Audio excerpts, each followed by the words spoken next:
अध्याय 32। तब उन तीनों पुरुषों ने यह देखकर कि अय्यूब अपनी दृष्टि में निर्दोष है, उसको उत्तर देना छोड़ दिया।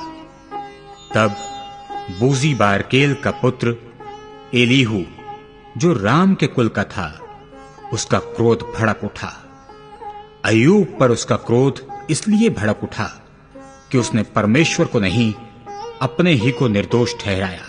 फिर अय्यूब के तीनों मित्रों के विरुद्ध भी उसका क्रोध इस कारण भड़का कि वे अय्यूब को उत्तर ना दे सके, तो भी उसको दोषी ठहराया। एलीहू अपने को उनसे छोटा जानकर अय्यूब की बातों का अंत होने की बाट जोहता रहा, परंतु एलीहू ने देखा कि ये तीनों पुरुष कुछ उत्तर नहीं देते। तब उसका क्रोध भड़क उठा। तब बूजी बारकेल का पुत्र एलीहू कहने लगा, मैं तो जवान हूं और तुम बहुत बूढ़े हो, इस कारण मैं रुका रहा और अपना विचार तुमको बताने से डरता था।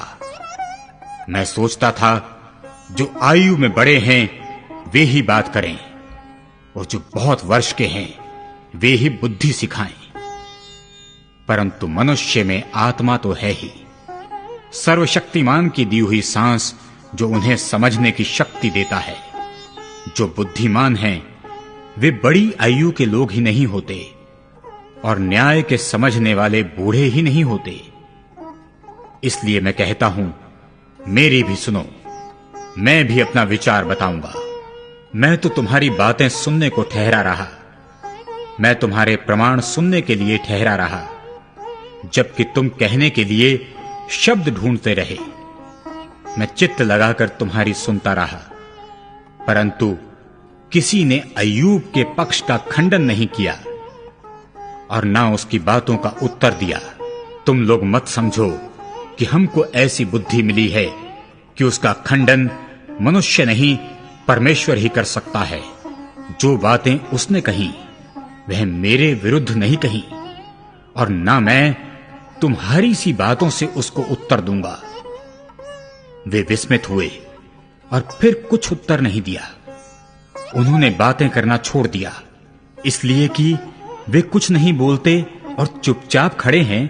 क्या इस कारण मैं ठहरा रहूं? परंतु अब मैं भी कुछ कहूंगा, मैं भी अपने विचार प्रकट करूंगा, क्योंकि मेरे मन में बातें भरी हैं और मेरी आत्मा मुझे उभार रही है।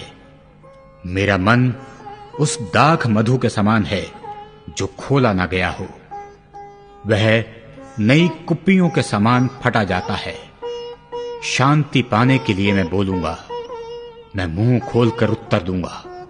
ना मैं किसी आदमी का पक्ष करूंगा और ना मैं किसी मनुष्य की चापलूसी करूंगा, क्योंकि मुझे तो चापलूसी करना आता ही नहीं।